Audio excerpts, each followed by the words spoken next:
Petit disclaimer avant de commencer cette vidéo, attention ça va aller très vite, je tiens à dire ici que même si je vends tous les mérites de la marche, je ne critique en aucun cas les autres moyens de se déplacer et de voyager. Voilà, bon visionnage. Bonjour les externautes, comment est-ce que ça va? J'espère qu'aujourd'hui ça va bien, car aujourd'hui on va regarder les 5 raisons de voyager à pied. Allez, c'est parti! Je tiens aussi à dire que la liste que j'ai dressée moi-même par ma propre expérience est une liste non exhaustive de nouveau. C'est important de le signaler car je pense qu'il y a plein d'autres raisons de voyager à pied comme il y a plein d'autres raisons de voyager avec un autre moyen de transport. Voilà, je vous laisserai mettre en commentaire aussi quelles sont les raisons qui ne sont pas énumérées dans cette vidéo et qui vous font plaisir de voyager à pied aussi. Durant mon tour du monde, j'ai voyagé principalement à pied et c'est clairement pour ça aujourd'hui que je vous fais cette vidéo. D'ailleurs, il faudra vraiment que je vous fasse une vidéo pour vous expliquer ce tour du monde en fait. Enfin, je pense.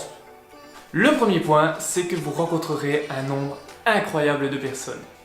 Je m'explique. Oui, vous allez rencontrer beaucoup de personnes, beaucoup plus que durant un voyage en voiture. Vous allez de toute façon rencontrer des personnes dans tous les cas, mais si c'est dans un transport en commun, bien souvent vous n'allez pas dépasser le cercle de sièges qui est autour de vous, et même plutôt les sièges à côté de vous. C'est rare que vous parliez à une personne devant ou derrière vous.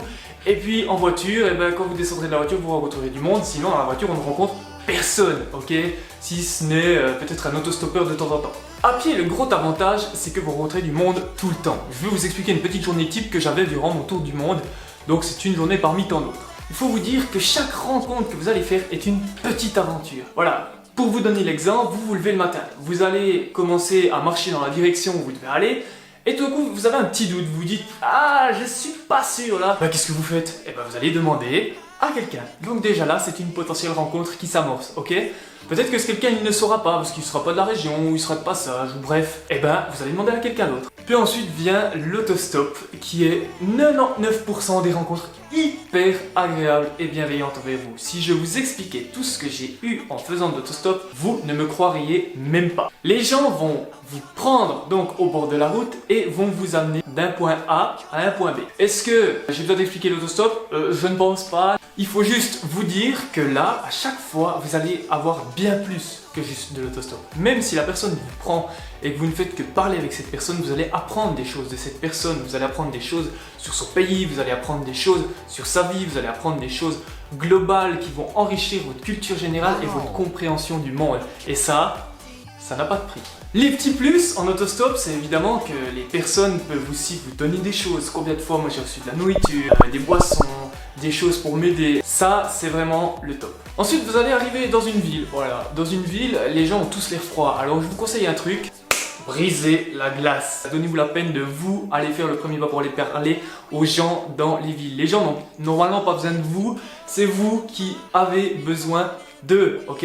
Donc allez vers eux, allez leur poser des questions, allez leur demander où est-ce que se trouve cet endroit, où est-ce que se trouve cette attraction, etc. Je sais rien, demandez-leur ce que vous voulez. Brisez la glace, vous verrez qu'ils seront hyper heureux, qu'ils vont vous accueillir avec plein de bienveillance. Et puis même, bien souvent, s'ils ont le temps, ils vont même essayer de vous accompagner. Donc là, de nouveau, c'est des potentielles rencontres, des potentielles aventures comme ça qui vont vous pousser en avant, qui vont vous faire rencontrer encore plus de gens que si vous étiez dans un autre moyen de transport. Il faut aussi bien vous rendre compte que quand vous allez aller parler à des gens dans un pays, la plupart du temps, si vous parcourez ce pays à pied, vous allez en savoir plus que les habitants. Et ouais, ça peut paraître dingue, mais la plupart des gens ne font et ne feront jamais ce que vous êtes en train de faire, c'est-à-dire parcourir tout leur pays à pied.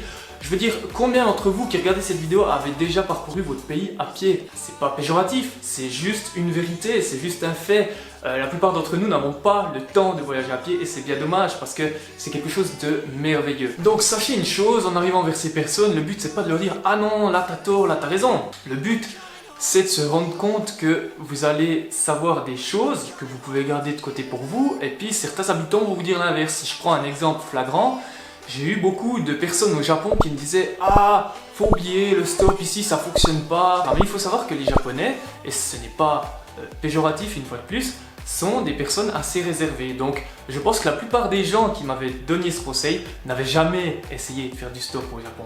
Et ayant fait du stop au Japon, c'était un des pays qui a le plus réagi positivement à l'autostop pendant mon voyage. Et pour finir sur ce point-là, il faut vous dire encore que là je ne vous ai pas parlé de quand vous allez aller manger dans certains endroits, où là vous allez de nouveau rencontrer une multitude de gens, et quand vous allez aller dormir dans certains endroits, où là vous aurez le temps de rencontrer encore plus de gens. Deuxième point, Vous aurez le temps de voir et de comprendre. En effet, ce que je veux dire par là, c'est que ça peut paraître logique, mais il est très important de se rendre compte que quand vous allez voyager en voiture, et je vais rester à la voiture pour pas à chaque fois nous faire tous les transports en commun, si vous voyagez en voiture, vous aurez beaucoup moins le temps d'examiner le paysage. Alors oui, là certains vont me dire oui, mais en bus, on peut examiner. Oui, vous allez pouvoir examiner, mais votre cerveau ne pourra jamais voir et assimiler autant de choses que si vous étiez à pied, c'est clair. Faites un petit test un jour. Vous allez marcher juste 1 heure le long de la route que vous prenez pour aller au travail tous les jours. Vous verrez que juste en marchant le long de cette route, vous vous rendrez compte à quel point il y a des choses que vous n'aviez jamais vues auparavant. Comment est-ce possible? Eh bien tout simplement parce qu'en voiture, on n'a pas le temps de tout voir. Et puis même si vous êtes en bus, vous n'avez pas le temps de tout voir. Prenez même le trajet que vous faites en bus et vous allez marcher 1 demi-heure le long de ce trajet, vous verrez que vous vous rendrez compte de choses que vous ne vous étiez jamais rendu compte auparavant. Donc là, je vous parle d'un trajet que vous faites tous les jours. Imaginez maintenant quand vous voyagez, où la plupart du temps, vous passez qu'une seule et unique fois sur l'endroit concerné. Donc, je vous laisse imaginer combien de choses vous pouvez louper. De nouveau, en marchant, vous avez le temps de voir et de comprendre des choses. Petite anecdote par rapport à ce point-là. Je me rappelle très bien quand je suis arrivé en Russie, il y avait quelque chose qui m'interrogeait tellement. C'était pourquoi est-ce que les arbres étaient blancs sur tout le pourtour? Eh bien j'ai cherché, j'ai demandé à Google, parce que je pense qu'aujourd'hui on fait tout ça en premier. Mais Google malheureusement ne sait pas tout, surtout dans ces régions du monde. Donc je me suis dit, je vais aller demander aux habitants. Et là hop, c'est de nouveau des potentielles rencontres, on revient sur le premier point qui s'amorce. Et j'ai fini par trouver une Russe qui a pu m'expliquer pourquoi est-ce que ces arbres étaient blancs. La peinture qui était là en tant que répulsif contre les insectes qui pourraient monter sur le tronc et qui pourraient aller ronger les feuilles. Et des questions comme ça, je m'en suis posé plein et j'ai eu plein de réponses. Donc j'ai eu le temps non seulement de me poser la question, j'ai eu le temps de trouver la réponse et de refaire une nouvelle connaissance. Sachez une chose, si vous êtes curieux, la meilleure façon de voyager, ce sera à pied. Et contrairement à ce qu'on vous a appris, la curiosité n'est de loin pas un vilain défaut. Bien au contraire, c'est une qualité. C'est parti pour le 3e point. Vous entretiendrez votre forme physique. Il y a 2 espèces terrestres qui ont été créées pour couvrir de longues distances dans ce monde. Le loup et l'homme. Vous avez la chance d'être une de ces 2 races, donc autant en profiter. Et je vais vous dire, même un truc qui va vous surprendre, vous prenez beaucoup moins de risques en allant marcher en extérieur qu'en étant toute la journée assis au fond d'une chaise ou d'un canapé. Et là vous allez me dire, mais Nico, t'es sûr de ce que tu dis? Absolument! Si on enlève tous les risques liés à l'environnement, un randonneur prend beaucoup moins de risques qu'une personne qui travaille derrière un bureau toute la journée et qui ne ferait pas de sport, ou une personne qui reste sur son canapé et qui ne ferait pas de sport. Pourquoi? Eh bien tout simplement parce que notre corps il a été conçu pour bouger, rester statique, comme ça on n'a pas vraiment été créé pour, et c'est aussi pour ça qu'il y a autant de problèmes de dos aujourd'hui et d'autres problèmes qui sont des problèmes récurrents la plupart du temps. Il faut bien vous rendre compte d'une chose, la marche c'est quelque chose où il y a très peu d'impact sur les articulations. Il y a très peu. Ok, c'est clair, si vous avez un sac de 36 kg comme je l'avais durant mon tour du monde, ça commence à faire lourd sur les articulations. De plus, le poids n'est pas bien réparti sur le corps. Donc vous souffrez quand même un petit peu de certaines articulations. Mais vous inquiétez pas, si vous ne faites pas ça durant des années et des années, vous ne risquez rien du tout. Donc vraiment, essayez toujours de vous ménager, soyez intelligent quand vous sentez que votre corps vous dit d'arrêter. Arrêtez, ok?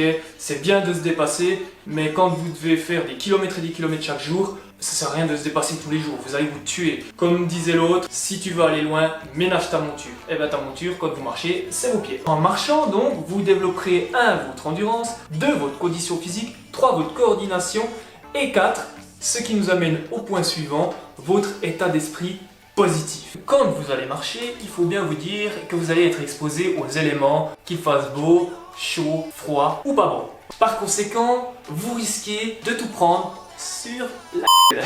Que ce soit en Australie sous un soleil de plomb, en Russie avec un froid qui pique les yeux, ou encore pendant la saison des pluies en Thaïlande, vous serez exposé à tout type de temps. Alors si vous pouvez pendant votre voyage calculer pour arriver hors de ces périodes désagréables, faites-le. Nous c'est ce qu'on avait fait, ça avait plutôt bien marché. Ensuite il faudra vous dire que partout où vous allez voyager, il y aura des animaux qui seront différents de chez nous. On a beaucoup d'animaux mais très peu sont dangereux pour nous. Dans d'autres pays, vous pouvez vite vous retrouver face à des animaux qui pourraient être une potentielle menace. Donc petit conseil là-dessus aussi, au lieu de vous prendre la tête à réfléchir, qu'est-ce que j'ai dans ce pays. Si vous voyagez que dans un pays à pied, pas de souci, vous achetez un petit livre, vous regardez et n'apprenez que les bêtes qui sont dangereuses pour l'homme, ça sert à rien d'en apprendre plus, vous allez au congrès votre cerveau pour rien. Ensuite, si vous voyagez dans plusieurs pays d'affilée, Vous pouvez pas apprendre toutes les bêtes dangereuses de chaque pays. Faites comme moi durant mon tour du monde, c'est-à-dire éviter toutes les bêtes qui pourraient être potentiellement dangereuses. Comment on reconnaît une bête potentiellement dangereuse? Bien souvent, elles sont 6 ou 8 pattes, ou alors elles rampent. Bref, des serpents, des araignées, des crocodiles, des bêtes qui seraient un peu plus grosses que vous et qui ne sont pas herbivores. Tout ça, faut vous en méfier et vous en éloigner, ok? Si vous avez le temps de tout apprendre et que vous êtes une tête et que vous pouvez tout apprendre comme ça par cœur et tout, dans tous les pays que vous allez traverser, toutes les bêtes dangereuses, faites-le. Mais ça, pour la plupart des gens, je pense, ce n'est pas le cas. Donc, essayez de privilégier la prudence quand vous vous retrouvez face à un animal. Et si vous n'êtes pas sûr qu'il est herbivore ou si vous n'êtes pas sûr qu'il n'est pas dangereux pour vous, ne vous en approchez pas, c'est mieux. Donc, par rapport à tout ce que je viens de dire, avoir un état d'esprit positif est primordial, vraiment. Parce que sinon, vu que vous allez en prendre plein les dents en permanence, vous allez très vite arriver au bout de votre mental et très vite vous allez commencer à négativer. Je veux dire, si vous n'arrivez pas à vous dire quand il pleut que la pluie ça fait du bien, que la pluie ça rafraîchit, que la pluie ça va vous permettre de trouver de l'eau facilement un peu partout, ça devient compliqué. Et inversement, si vous êtes sous un soleil de plomb et que vous n'arrivez pas à vous dire bon le soleil de plomb c'est pas grave, c'est une journée ou deux, après j'essaierai peut-être de marcher de nuit. Moi c'est ce que je faisais beaucoup en Australie, j'ai échangé mon temps de marche. Je dormais durant la journée et je marchais la nuit. Quant au froid, moi je me dis toujours que le froid c'est bien plus agréable que le chaud. Pourquoi? Parce que le chaud, une fois que vous êtes à poil, vous avez tout enlevé. Par contre le froid, vous pouvez toujours ajouter des couches, ok? Voilà l'importance d'avoir un esprit positif quand vous partez à pied. Passons au 5e point. Vous voyagerez dans le plus grand respect de l'environnement. Je ne suis pas un utopiste et je me rends bien compte que de prendre ses petits pieds pour aller à l'autre bout du monde quand on a 2 semaines de vacances, c'est pas top, ok? Donc je sais bien qu'on prend l'avion, moi le premier. Je m'adresse ici à celui qui a le temps de voyager, celui qui va faire en tout cas 6 mois de voyage. À partir de ce moment-là, vous pouvez envisager quelque chose à pied, que ce soit à travers le monde ou à travers un pays. Non seulement parce que vous allez utiliser des véhicules qui sont déjà en mouvement, donc vous n'allez pas contribuer à émettre quoi que ce soit comme CO2. Et deuxièmement, si vous voyagez à pied, vous ne pouvez pas réduire plus votre empreinte carbone. Donc je suis pas quelqu'un qui va calculer, etc. Qu'est-ce que je fais, quoi, comment j'aime aussi vivre comme la plupart d'entre vous et tout. Et c'est bien normal, on est là pour ça. Par contre, si je peux faire des trucs tout simples pour aider la planète à mieux aller, je vais le faire. Vous avez aussi le train qui est une solution, bien qu'elle ne convienne pas à tout le monde, mais vous pouvez aussi voyager en train, qui est une solution aussi des plus respectables. Et croyez-moi, votre voyage n'en sera que plus beau. Ensuite, un point qui mérite aussi d'être soulevé dans notre 5e raison de voyager à pied, c'est un point qui concerne tout le monde malheureusement. Gardez vos putains de déchets. Non mais je veux dire, je suis sérieux quoi. Franchement, quand je vois des gens encore aujourd'hui au 21e siècle qui jettent leurs déchets par la fenêtre, qui jettent leurs déchets après avoir mangé quelque chose, en randonnée, on garde les déchets, on les met dans un petit sac en plastique ou même dans son sac. Si on n'a pas de sac en plastique, on s'en fout, on ne les met pas dans la nature. Ni en ville. En ville, on ne jette pas non plus son mégot par terre, etc. etc. Bref, c'est pas le sujet ici. Je pense qu'il n'y a pas besoin de faire un tuto là-dessus. Et si vous fumez, achetez-vous un cendrier de poche, ok? C'est un petit truc en aluminium et tout ça. Je vous mettrai même le lien en description pour les gens qui veulent et que ça intéresse, voilà. C'est pas un effort qui devrait être surhumain aujourd'hui. Je veux dire, on est tous doués d'intelligence, donc on doit tous comprendre que le monde fonctionne en cycle fermé et que tout ce qu'on balance par terre, on finira par le retrouver dans nos assiettes.